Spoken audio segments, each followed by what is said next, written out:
Assalamualaikum warahmatullahi wabarakatuh.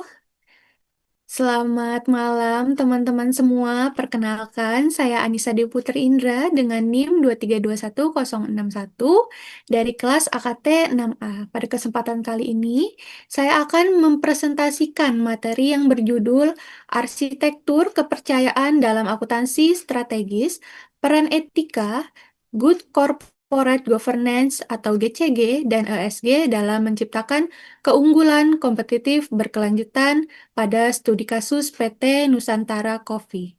Materi ini membahas keberhasilan suatu perusahaan tidak hanya ditentukan oleh keuntungan finansial, tetapi juga oleh tingkat kepercayaan yang diberikan oleh pelanggan, investor, karyawan, maupun masyarakat.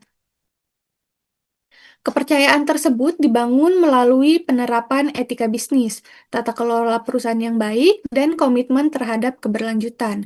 Semoga melalui presentasi ini kita dapat memahami bagaimana ketiga aspek tersebut menjadi fondasi penting dalam akuntansi strategis. Selanjutnya, tujuan dari presentasi ini ada 5. Yang pertama, memahami konsep strategis arsitektur of trust atau arsitektur kepercayaan dalam organisasi. Kedua, menjelaskan bagaimana etika bisnis, good corporate governance atau GCG, serta ESG menjadi fondasi penting dalam akuntansi strategis. Ketiga, menganalisis hubungan antara tata kelola perusahaan, keberlanjutan, dan penciptaan nilai jangka panjang. Keempat, memahami bahwa kepercayaan merupakan sumber keunggulan kompetitif yang berkelanjutan. Dan yang terakhir, mengidentifikasi bagaimana prinsip-prinsip etika, GCG, dan ESG diterapkan dalam praktik bisnis modern. Melalui tujuan tersebut, diharapkan kita tidak hanya memahami teori, tetapi juga mampu melihat penerapannya dalam dunia usaha. Selanjutnya, di gambaran umum, secara umum materi ini menekankan bahwa kepercayaan merupakan aset strategis perusahaan. Kepercayaan dibangun melalui 3 pilar utama, yaitu etika bisnis, good corporate governance, dan ESG, atau environmental social governance. Ketika perusahaan menjalankan bisnis secara jujur, transparan, bertanggung jawab terhadap lingkungan, dan memperhatikan kepentingan masyarakat, maka perusahaan akan memperoleh reputasi yang baik. Disinilah peran akuntan strategis menjadi sangat penting, yaitu memastikan informasi keuangan maupun non-keuangan disajikan secara akurat, transparan, dapat dipercaya, dan mendukung pengambilan keputusan manajemen.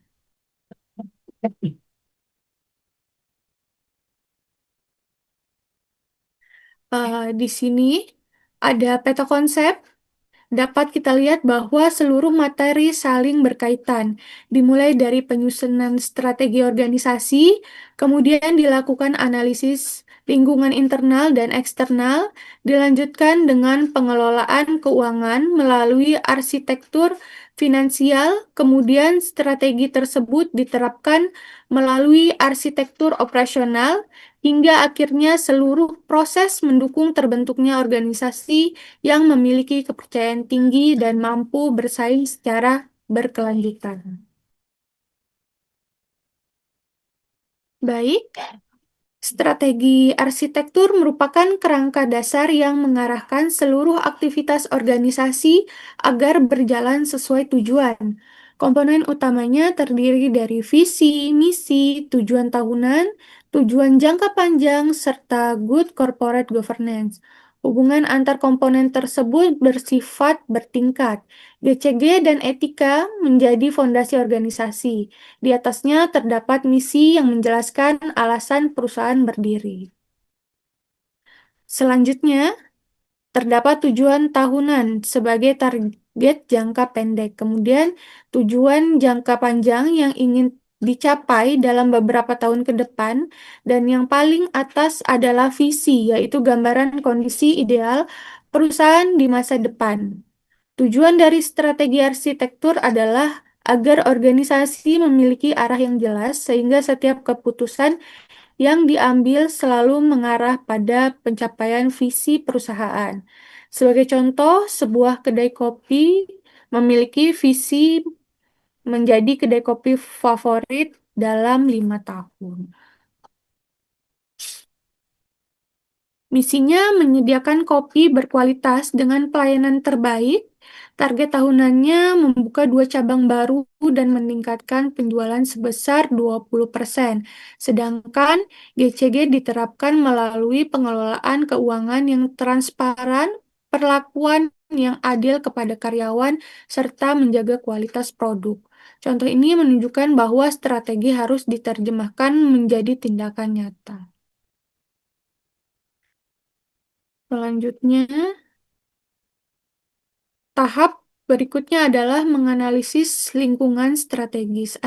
Analisis ini bertujuan mengidentifikasi faktor internal maupun eksternal yang mempengaruhi keberhasilan perusahaan.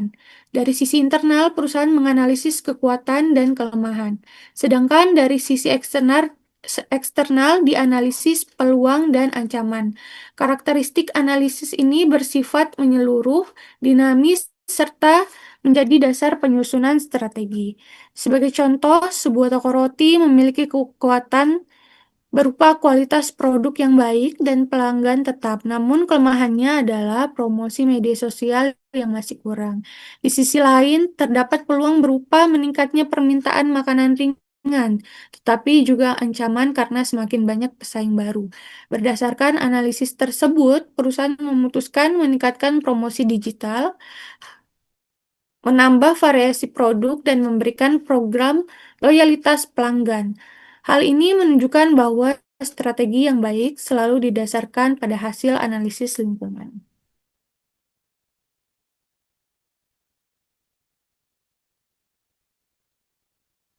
Selanjutnya adalah arsitektur finansial. Materi ini menghubungkan strategi perusahaan dengan pengelolaan biaya dan pengukuran kinerja. Terdapat 4 komponen utama. Pertama adalah akuntansi strategi sebagai penyedia informasi bagi manajemen. Kedua, activity based costing atau ABC untuk menghitung biaya berdasarkan aktivitas. Ketiga, value chain analysis untuk mengetahui aktivitas yang memberikan nilai tambah. Dan keempat adalah balance score yang mengukur keberhasilan strategi dari aspek keuangan maupun non-keuangan. Sebagai contoh, sebuah perusahaan minuman ingin meningkatkan laba tanpa menaikkan harga. Perusahaan menggunakan metode ABC untuk mengetahui aktivitas yang paling mahal. Hasil analisis menunjukkan biaya pengemasan terlalu tinggi. Perusahaan kemudian mengganti metode pengemasan menjadi lebih efisien. Keberhasilannya diukur menggunakan balance score. Hasilnya, laba meningkat, kepuasan pelanggan naik, proses produksi lebih cepat, dan karyawan memperoleh pelatihan. Artinya, pengelolaan biaya yang tepat mampu meningkatkan daya saing perusahaan.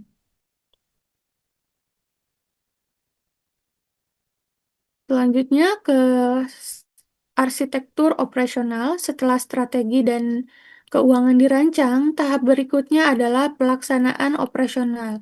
Arsitektur operasional memastikan bahwa strategi benar-benar diterapkan dalam aktivitas sehari-hari. Fokus utamanya adalah efektivitas, efisiensi, kualitas, serta penggunaan sumber daya secara optimal. Karakteristiknya antara lain memiliki SOP yang jelas, penggunaan KPI sebagai alat ukur, meminimalkan pemborosan, dan selalu berorientasi pada kepuasan pelanggan. Sebagai contoh, restoran cepat saji, restoran menyusun SOP mulai dari pemesanan hingga penyajian makanan. Setiap karyawan memiliki tugas yang jelas. Sistem kasir menggunakan teknologi digital agar pembayaran lebih cepat. Kinerja diukur melalui waktu penyajian, tingkat kesalahan pesanan, dan kepuasan pelanggan. Hasilnya, pelayanan menjadi lebih cepat, biaya operasional menurun, dan pelanggan menjadi lebih puas. Ini menunjukkan bahwa keberhasilan strategi sangat dipengaruhi oleh kualitas pelaksanaan operasional.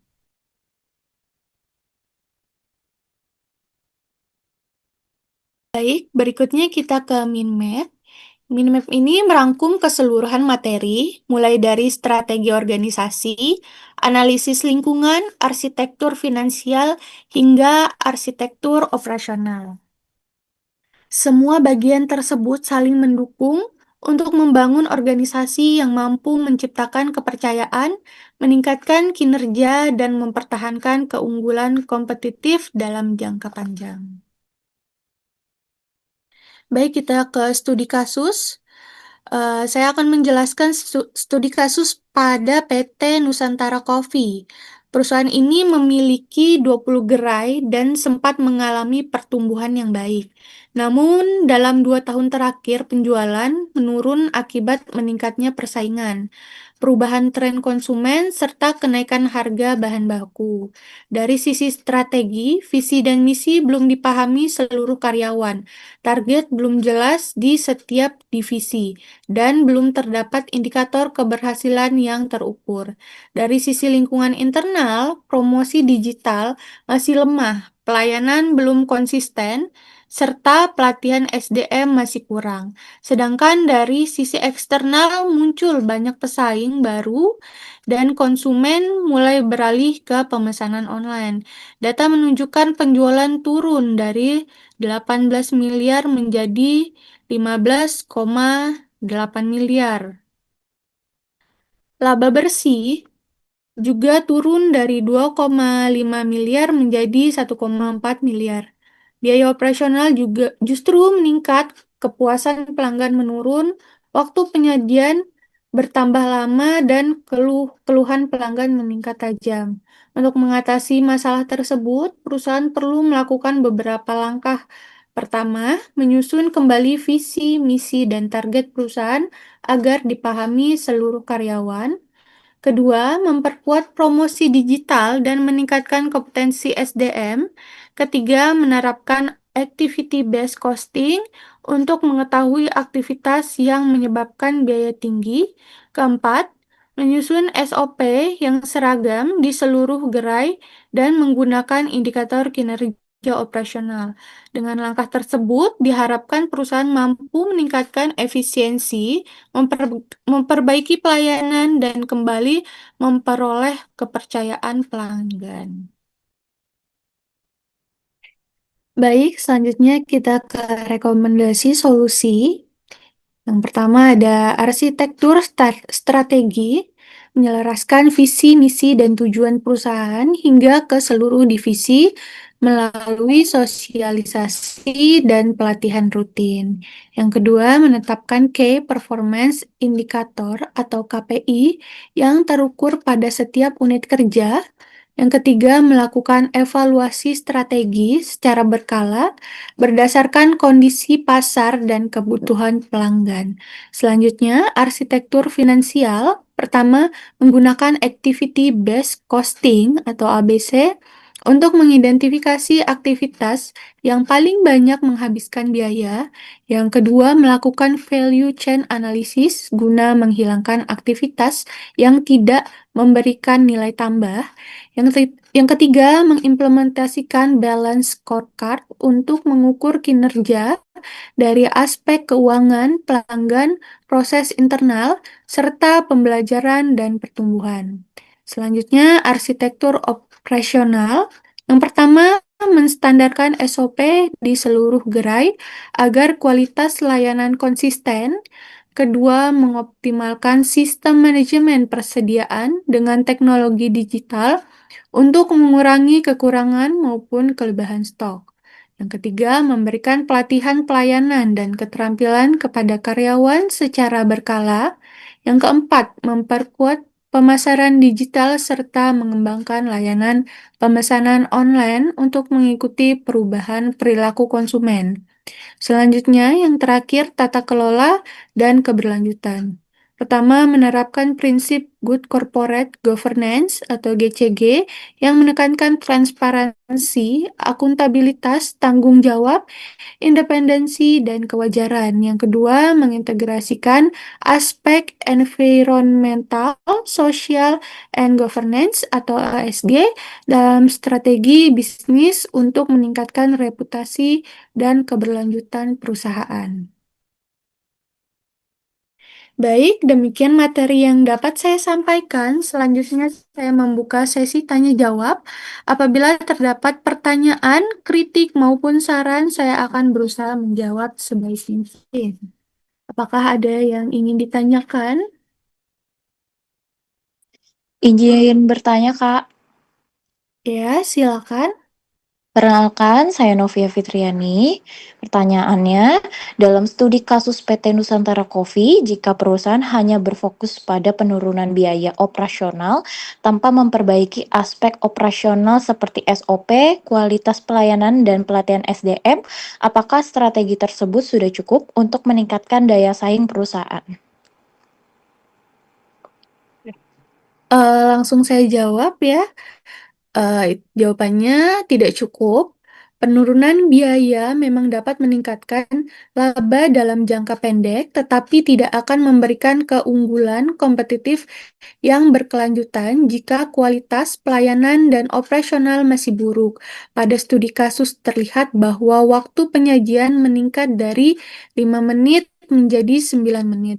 Kepuasan pelanggan turun dari 88% menjadi 76%, dan keluhan pelanggan meningkat dari 45 menjadi 120 kasus. Hal ini menunjukkan bahwa masalah utama bukan hanya biaya tetapi juga kualitas operasional. Oleh karena itu, perusahaan perlu menyusun SOP yang seragam, memberikan pelatihan kepada karyawan, memperbaiki manajemen persediaan, serta menggunakan indikator kinerja atau KPI agar strategi dan operasional berjalan selaras. Dengan demikian, efisiensi biaya dapat peningkatan kualitas dapat dicapai secara bersamaan. Apakah sudah terjawab? Sudah terjawab, Kak. Terima kasih.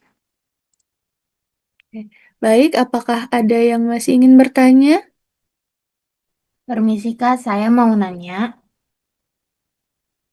Silakan. Dalam materi menjelaskan bahwa keunggulan kompetitif yang berkelanjutan dibangun melalui penerapan etika bisnis, good corporate governance, dan ESG.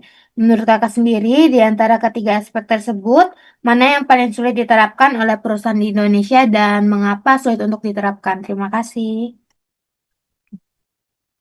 Baik, untuk ESG, Environmental Social Governance, sering menjadi aspek yang paling menantang karena membutuhkan perubahan budaya organisasi, investasi jangka panjang, dan komitmen dari seluruh manajemen. Banyak perusahaan masih menganggap ESG sebagai tambahan biaya, padahal sebenarnya merupakan investasi untuk keberlanjutan bisnis. Namun penerapan ESG yang baik dapat meningkatkan kepercayaan investor, loyalitas pelanggan, memperkuat reputasi perusahaan, serta mengurangi resiko bisnis di masa depan. Karena itu, penerapan etika bisnis GCG dan ESG harus berjalan secara terpadu agar perusahaan mampu menciptakan nilai jangka panjang dan mempertahankan keunggulan kompetitif. Apakah terjawab? Terjawab Kak, terima kasih. Ya, baik. Selanjutnya, kita ke kesimpulan. Sebagai penutup, dapat disimpulkan bahwa strategi perusahaan tidak cukup hanya disusun dengan baik, tetapi juga harus didukung oleh tata kelola yang baik, pengelolaan keuangan yang efektif, serta operasional yang berkualitas. Kepercayaan menjadi aset yang sangat penting karena mampu meningkatkan loyalitas pelanggan, menarik investor, memperkuat reputasi perusahaan, dan menciptakan keunggulan kompetitif yang berkelanjutan. Dengan menerapkan etika bisnis, good corporate governance, dan ESG secara konsisten, perusahaan tidak hanya mampu mencapai keuntungan jangka pendek, tetapi juga mampu mempertahankan keberlanjutan bisnis dalam jangka panjang. Sekian presentasi dari saya. Terima kasih atas perhatian teman-teman semua. Saya tutup. Wassalamualaikum warahmatullahi wabarakatuh. Waalaikumsalam warahmatullahi Assalamualaikum warahmatullahi wabarakatuh. Baik, di sini saya akan menjelaskan menganalisis bagaimana PT Sumber Alfa Ria Trijaya Tbk atau Alfamart merancang strategi. Sebelumnya perkenalkan nama saya Ilham Hafid dengan NIM 2321070. Oke, tujuan pembahasan presentasi ini bertujuan untuk menganalisis bagaimana PT Sumber Alvaria Trijaya Tbk Alfamart merancang strategi bersaing dalam menghadapi persaingan industri retail modern yang semakin ketat. Analisis dilakukan dengan mengintegrasikan konsep arsitektur strategi korporat dan arsitektur kepercayaan sehingga diperoleh gambaran menyeluruh mengenai strategi pertumbuhan perusahaan. Materi presentasi pembahasan meliputi strategi korporat berupa integrasi vertikal, integrasi horizontal, diversifikasi, merger, akuisisi, dan aliansi. Strategi kemudian dilanjutkan dengan pembahasan mengenai etika bisnis, good corporate governance GCG, ESG, serta penerapan pada PT Sumber Alvaria Trijaya Tbk. Kompetisi yang dicapai setelah mengikuti presentasi ini diharapkan peserta mampu memahami strategi corporate Alfamart, menjelaskan hubungan antara strategi ekspansi dengan tata kelola perusahaan, menganalisis permasalahan yang dihadapi Alfamart, menggunakan teori manajemen strategi, memberikan rekomendasi strategi yang sesuai berdasarkan kondisi perusahaan, gambaran umum materi pertama membahas arsitektur strategi corporate, yaitu bagaimana perusahaan menentukan arah pertumbuhan melalui integrasi vertikal, integrasi horizontal, diversifikasi, merger, akuisisi, serta analisis strategi. Materi kedua membahas arsitektur kepercayaan, yaitu bagaimana perusahaan menjaga keberlanjutan bisnis melalui penerapan etika bisnis, good corporate governance atau GCG dan ESG. Hierarki keputusannya, kemana perusahaan tumbuh. Integrasi vertikal, kendalikan rantai nilai dari pemasokan backward hingga distribusi forward, tujuan efisiensi, biaya dan kepastian pasokan. Terus integrasi horizontal, gabungkan atau posisi-posisi di level industri yang sama untuk memperluas skala dan pangsa pasar. Diversifikasi berhubungan masuk industri baru yang berbagai rantai nilai atau kompetensi inti dengan bisnis induk, sinergi operasional 1+1 sama dengan 3. Diversifikasi tidak berhubungan, kooperasi bertindak sebagai investor, holding, penyebaran risiko finansial, dan alokasi modal lintas sektor. Baik, selanjutnya definisi dan konsep utama. Definisi manajemen strategi menurut Michael A. Heath R. Duana Ireland dan Robert E. Hoskinson, strategi corporate strategi adalah serangkaian keputusan dan tindakan yang menentukan ruang lingkup perusahaan serta bagaimana perusahaan menciptakan nilai melalui pengelolaan berbagai unit bisnis. Strategi corporate mencakup keputusan mengenai integrasi vertikal, integrasi horizontal, diversifikasi, merger, akuisisi, dan aliansi strategi.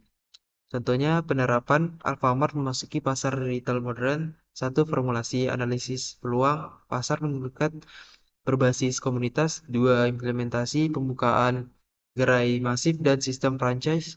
3. Evaluasi pengukuran same store, sales growth, dan penyesuaian strategi lokasi. Selanjutnya, materi 1 menjelaskan strategi corporate. Arsitektur strategi korporat merupakan strategi yang menggunakan perusahaan dalam menentukan arah pertumbuhan jangka panjang. Terus integrasi vertikalnya, strategi ini dilakukan dengan mengendalikan rantai pasok mulai dari pemasok hingga proses distribusi. Tujuannya adalah meningkatkan efisiensi biaya, menjaga ketersediaan produk, serta memperkuat kontrol terhadap operasional perusahaan. Terus integrasi horizontal, perusahaan memperluas pangsa pasar melalui akuisisi atau penggabungan dengan perusahaan lain yang berada pada industri yang sama. Oke, materi 2, arsitektur kepercayaan atau arsitektur truth, yang dimana arsitektur kepercayaan ini menjadi salah satu aset penting dalam keberhasilan strategi perusahaan. Arsitektur kepercayaan dibangun melalui 3 komponen utama. Oke,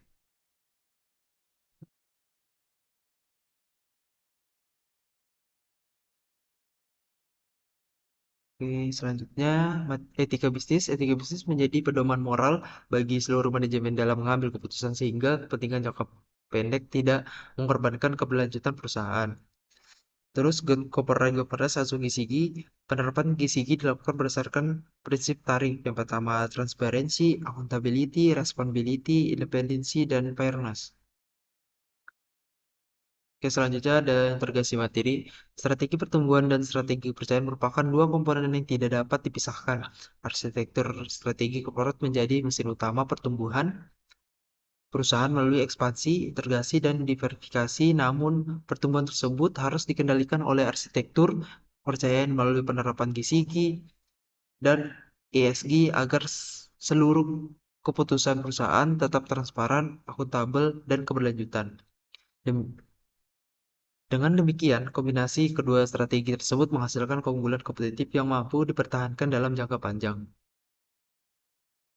Ini ada formulasinya, penetapan visi dan misi dan tujuan strategi, implementasi, eksekusi, taktik, ofensif, dan defensif, penjelasan hierarki putusan korporasi bisnis, fungsionalnya, alokasi sumber, daya, dan anggaran strategi, terus evaluasi, pengukuran kinerja, dan validasi finansial oleh akuntan, pengendalian strategi, dan umpan balik akuntan sebagai navigator strategi dalam pengambilan keputusan. Ini bisa dilihat pertemuan 7 dan pertemuan 14 ini materinya. Oke.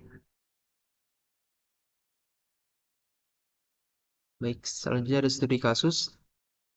PT Sumber Alvaria Trijaya Tbk atau PT Alfamart ini merupakan jaringan minimarket terbesar di Indonesia. Pada akhir tahun 2025, perusahaan memiliki 24.434 gerai dan 1.159 gerai baru selama tahun 2025, pendapatan sebesar 126,74 triliun, sekitar 5 juta transaksi setiap hari. Walaupun pertumbuhan tersebut sangat besar, perusahaan menghadapi beberapa tantangan strategis. Permasalahan yang muncul meliputi pertama, saturasi pasar minimarket, persaingan ketat dengan Indomaret, kembangan e-commerce, risiko kanibalisasi antara gerai, tuntutan investor terhadap penerapan ESG. Di sini ada analisis kasus yang dimana dilihat dari perspektif arsitektur strategi corporate, Alfamart masih melakukan ekspansi melalui pembukaan gerai baru. Namun, kondisi pasar mulai menunjukkan kejenuhan sehingga pembukaan gerai baru berpotensi menurunkan return on investment atau ROI.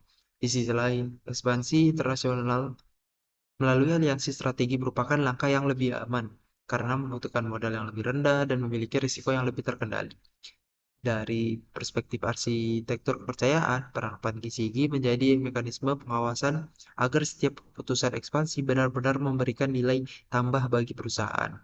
Selain itu, ESG menjadi faktor yang penting dalam menjaga citra perusahaan di mata masyarakat serta meningkatkan kepercayaan investor. Apabila aspek lingkungan dan sosial tidak dikelola dengan baik, perusahaan dapat menghadapi penurunan reputasi, meningkatnya biaya modal, bahkan penurunan nilai perusahaan. Rekomendasi solusi, yang pertama ada strategi formulasi.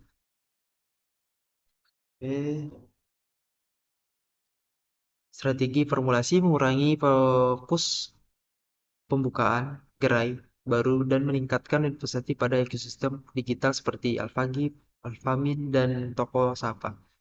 Terus strategi implementasinya, melanjutkan ekspansi internasional melalui model aliansi strategis sehingga risiko investasi tetap dapat dikendalikan.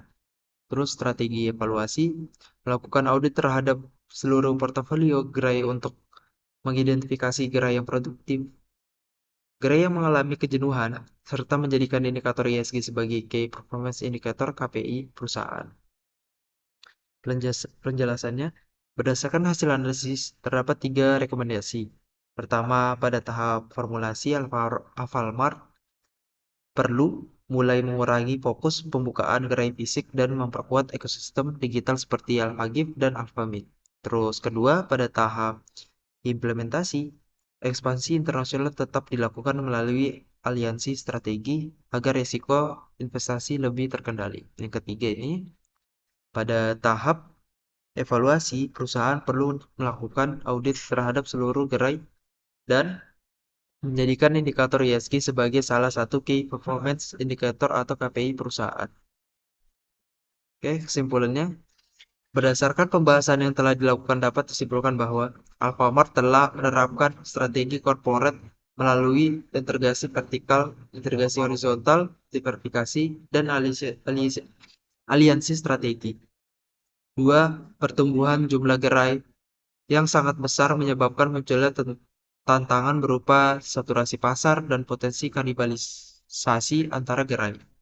3. Corporate governance atau GCG menjadi mekanisme pengendalian agar strategi ekspansi tetap transparan, akuntabel, dan memberikan nilai tambahan bagi perusahaan. 4. ESG merupakan faktor yang penting dalam menjaga perlanjutan perusahaan sekaligus meningkatkan kepercayaan investor. 5. Strategi yang paling tepat bagi Alfamart memperkuat transformasi digital, melakukan ekspansi internasional secara bertahap, serta meningkatkan pengawasan melalui GCG dan ESG agar mampu mempertahankan keunggulan kompetitif dalam jangka panjang. Oke. Baik, di sini bisa lihat referensi dan studi kasus datanya. Oke. Baik, kita mulai sesi tanya jawab. Saya membuka sesi tanya jawab untuk memperdalam pemahaman Anda. Oke. Ada yang mau bertanya? Saya mau bertanya, Oke, boleh, silakan. pada studi kasus yang ini kan dijelaskan bahwa Alfamart itu masih melakukan ekspansi dengan membuka gerai baru. Nah, sementara pasar retail modern mulai mengalami saturasi.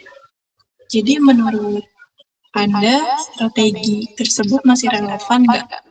Kalau masih relevan, jelasin berdasarkan konsep arsitekturnya, strategi korporat. Oke, baik, terima kasih. Langsung saya jawab ya.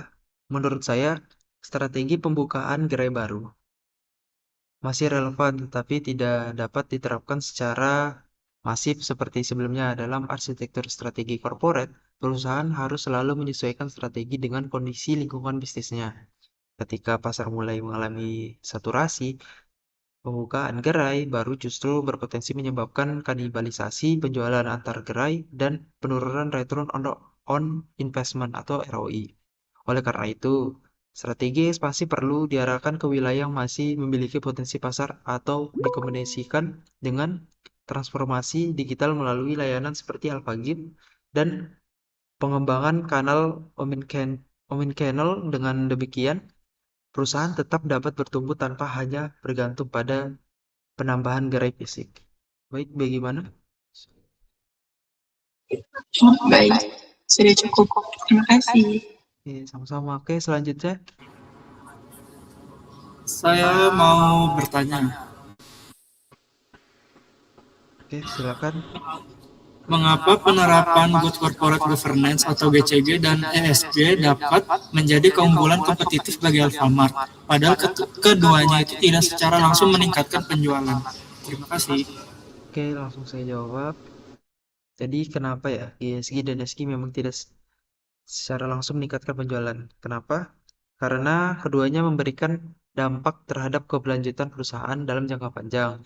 Melalui GCG, perusahaan mampu mengambil keputusan secara transparan, akuntabel, dan bertanggung jawab sehingga mengurangi resiko penyalahgunaan wewenang maupun kesalahan pengambilan keputusan. Sementara itu, ESG meningkatkan reputasi perusahaan di mata investor, konsumen, dan masyarakat. Saat ini, banyak investor mempertimbangkan aspek keberlanjutan sebelum menanamkan modal. Perusahaan dengan kinerja ESG yang baik juga cenderung lebih mudah memperoleh pendanaan dan memiliki citra yang lebih positif. Baik, gimana? Baik, bisa dimengerti. Terima kasih. Oke. Baik, sepertinya materi kita sudah selesai, pembahasan kita. Terima kasih atas perhatian dan partisipasi Anda dalam presentasi ini. Semoga bermanfaat. Salah kata, mohon maaf sebelumnya. Wabillahi taufiq hidayah. Wassalamualaikum warahmatullahi wabarakatuh. Waalaikumsalam warahmatullahi wabarakatuh. Assalamualaikum warahmatullahi wabarakatuh. Selamat malam dan salam sejahtera untuk kita semua. Saya ucapkan terima kasih dan selamat datang di webinar Manajemen Strategi. Perkenalkan, saya Nur Aisyah dengan NIM 2321071. Pada kesempatan ini, saya akan mempresentasikan materi yang berjudul Dari Divisi Menjadi Kinerja, Integrasi The Strategi Navigator, Corporate Strategi Arsitektur, Balance Scorecard, dan Strategi Kontrol Arsitektur.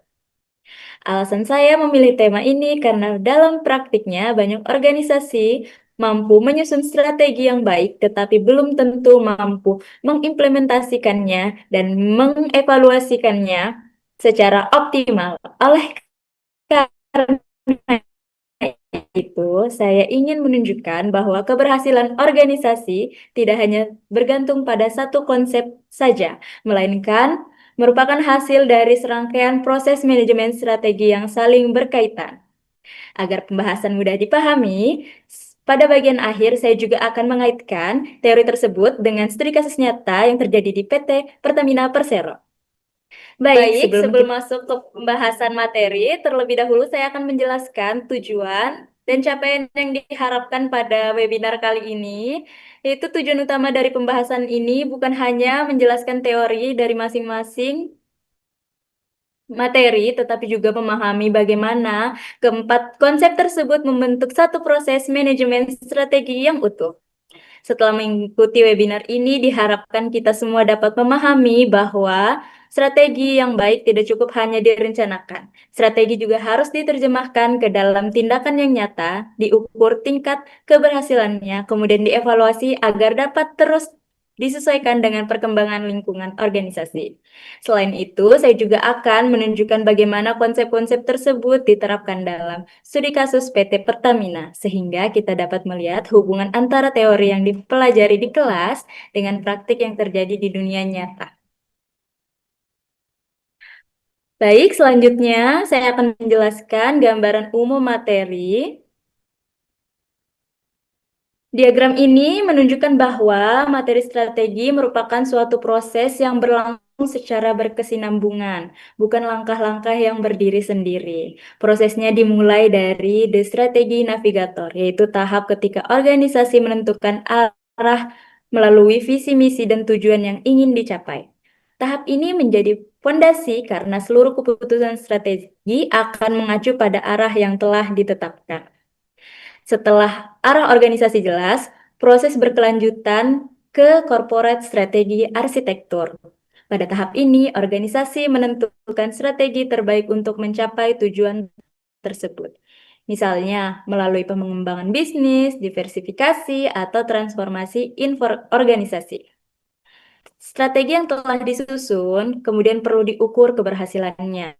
Oleh karena itu, tahap berikutnya adalah balance scorecard yang membantu organisasi menilai apakah strategi yang dijalankan telah menghasilkan kinerja sesuai target, tidak hanya dari aspek keuangan, tetapi juga pelanggan, proses bisnis, serta pengembangan sumber daya manusia. Kemudian hasil tersebut dievaluasi melalui strategi kontrol arsitektur. Pada tahap ini, organisasi melakukan monitoring, mengevaluasi pencapaian strategi, serta melakukan perbaikan apabila ditemukan penyimpangan atau perubahan kondisi lingkungan. Jadi, dapat kita lihat bahwa keempat materi tersebut saling berhubungan membentuk satu siklus, yaitu manajemen strategi. Artinya, keberhasilan suatu organisasi tidak hanya ditentukan oleh kemampuan menyusun strategi, tetapi juga kemampuan mengimplementasikan, mengukur, dan mengevaluasi strategi tersebut secara berkelanjutan. Kemudian, setelah kita memahami gambaran umum dari keempat materi tersebut, kita akan membahas satu persatu materi. Yang pertama ada The Strategi Navigator, yang menjadi dasar dalam keseluruhan proses manajemen strategi. The Strategi Navigator dapat diibaratkan sebuah perjalanan. Tahap ini berfungsi sebagai kompas yang menentukan arah tujuan.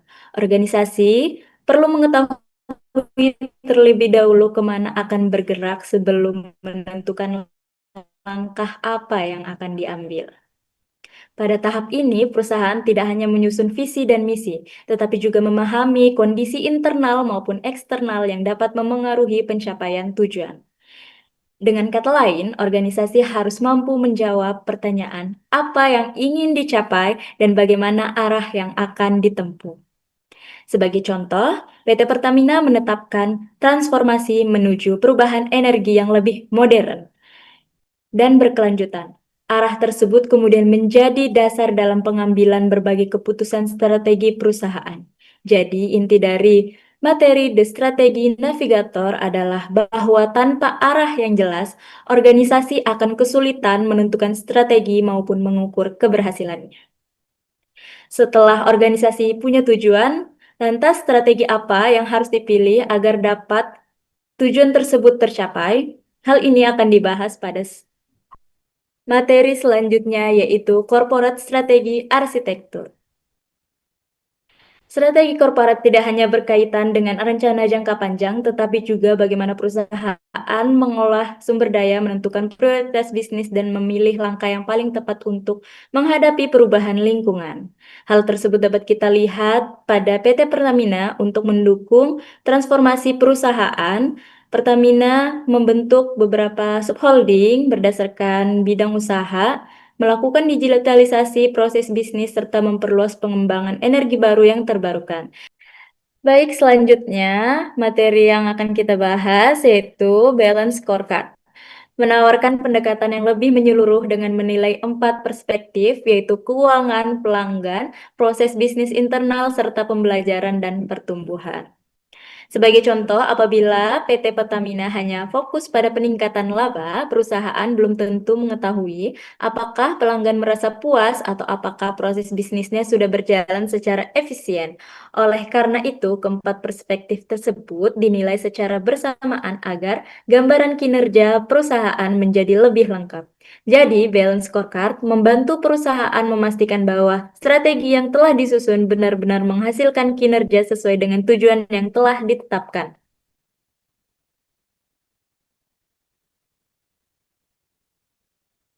Kemudian, materi yang keempat yaitu strategi kontrol arsitektur.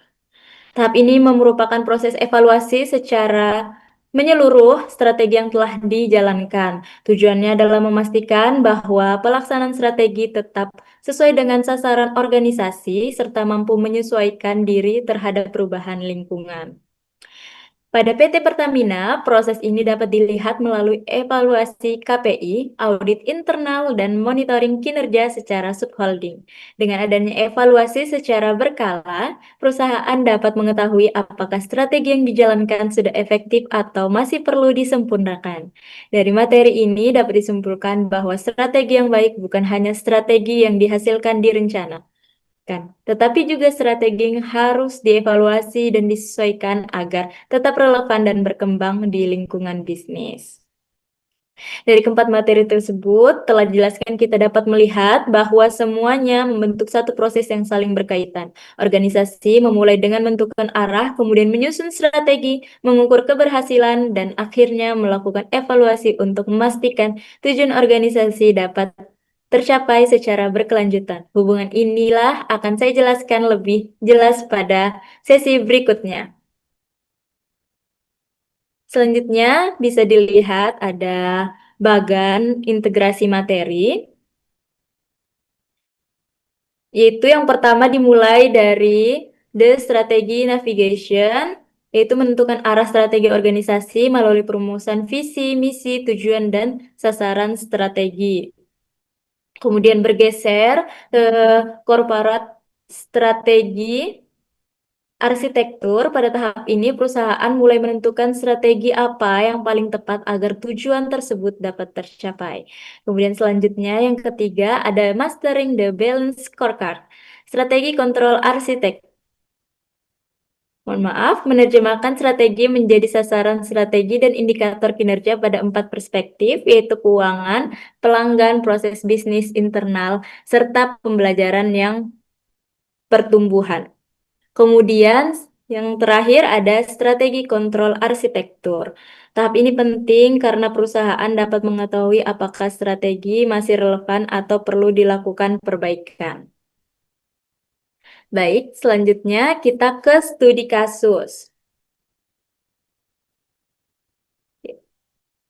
Pada penelitian ini, saya memilih PT Pertamina Persero sebagai studi kasus karena perusahaan ini sedang melakukan transformasi bisnis yang cukup besar untuk menghadapi perubahan industri energi.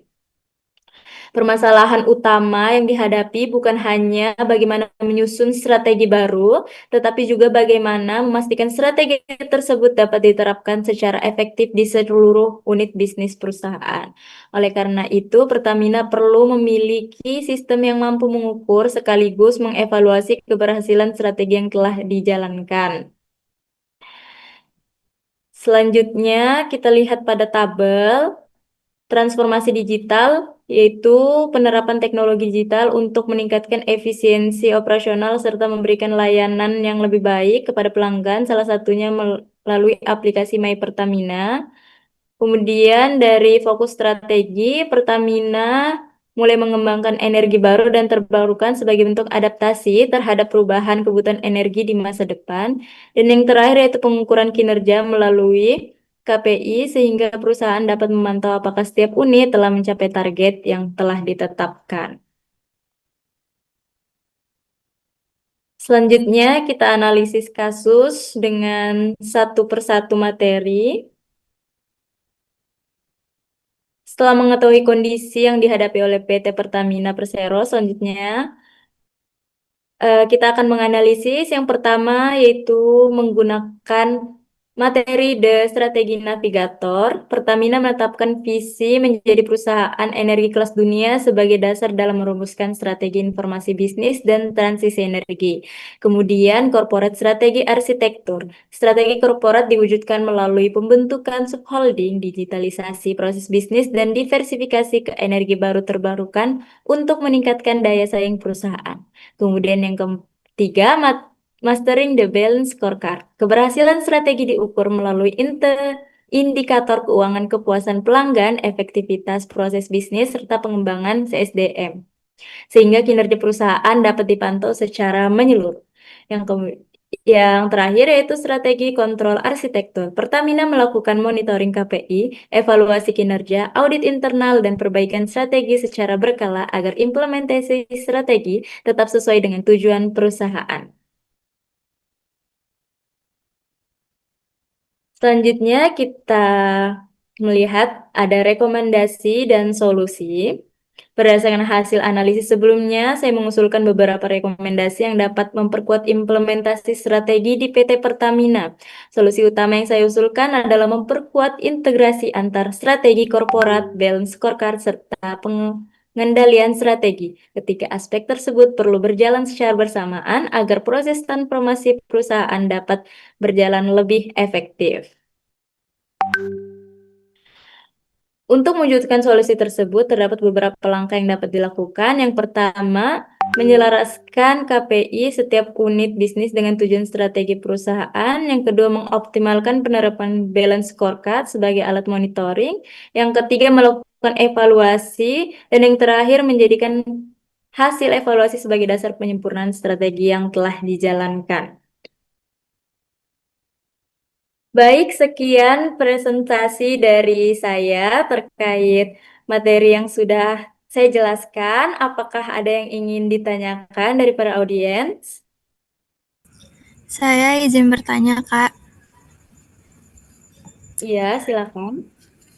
Saya Novia Fitriani ingin bertanya, mengapa PT Pertamina perlu melakukan transformasi organisasi melalui pembentukan subholding, dan bagaimana hal tersebut berkaitan dengan corporate strategi arsitektur? Baik, terima kasih atas pertanyaannya, sangat bagus.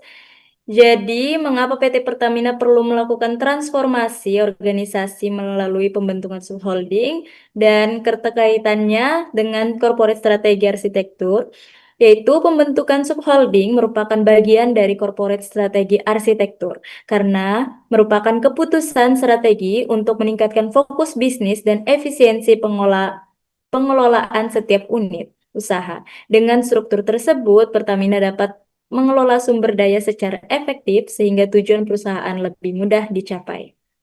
Bagaimana? Apakah terjawab? Terjawab, Kak. Terima kasih. Sama-sama. Selanjutnya, apakah ada yang ingin bertanya lagi? Saya, Kak, ingin bertanya. Silakan. Perkenalkan, nama saya Maratu Soleha. Ingin bertanya, apabila hasil balance scorecard menunjukkan bahwa target kinerja PT Pertamina belum tercapai, langkah apa yang seharusnya dilakukan perusahaan berdasarkan konsep strategi kontrol arsitektur? Terima kasih. Baik, terima kasih banyak atas pertanyaannya. Jadi, apabila hasil balance scorecard menunjukkan bahwa target kinerja PT Pertamina belum tercapai, langkah apa yang harus dilakukan perusahaan berdasarkan konsep materi strategi kontrol arsitektur? Jawabannya, jika target belum tercapai, perusahaan perlu melakukan evaluasi untuk mengetahui penyebabnya, kemudian mengambil tindakan perbaikan seperti menyempurnakan strategi atau memperbaiki proses kerja. Jadi, strategi kontrol arsitektur berfungsi memastikan strategi terus dievaluasi dan disesuaikan agar tujuan perusahaan tetap dapat tercapai. Bagaimana? Apakah terjawab? Iya, Kak, terjawab. Terima kasih. Sama-sama. Baik, kita cukupkan sesi tanya jawab dan diskusi. Kita lanjutkan ke penjelasan terakhir, yaitu kesimpulan. Manajemen strategi merupakan suatu proses yang terintegrasi mulai dari penentuan arah organisasi melalui The Strategi Navigator, penyusunan corporate strategi arsitektur, pengukuran kinerja menggunakan balance scorecard, hingga evaluasi melalui strategi kontrol arsitektur. Penerapan konsep tersebut pada studi kasus PT Pertamina Persero menunjukkan bahwa keberhasilan transformasi bisnis tidak hanya bergantung pada strategi yang tepat, tetapi juga pada implementasi, pengukuran, dan pengendalian yang dilakukan secara berkelanjutan. Oleh karena itu, integrasi keempat konsep tersebut menjadi faktor penting dalam meningkatkan efektivitas strategi serta mendukung pencapaian tujuan dan kinerja organisasi secara berkelanjutan. Ini dia referensi yang saya gunakan dalam menyusun materi yang ada. Ada materi kuliah manajemen, strategi pertemuan 1, 7, 11, dan 12, serta artikel-artikel yang saya ambil dari Google. Kemudian cukup sekian presentasi dari saya, semoga bermanfaat. Kurang lebihnya saya mohon maaf. Wassalamualaikum warahmatullahi wabarakatuh.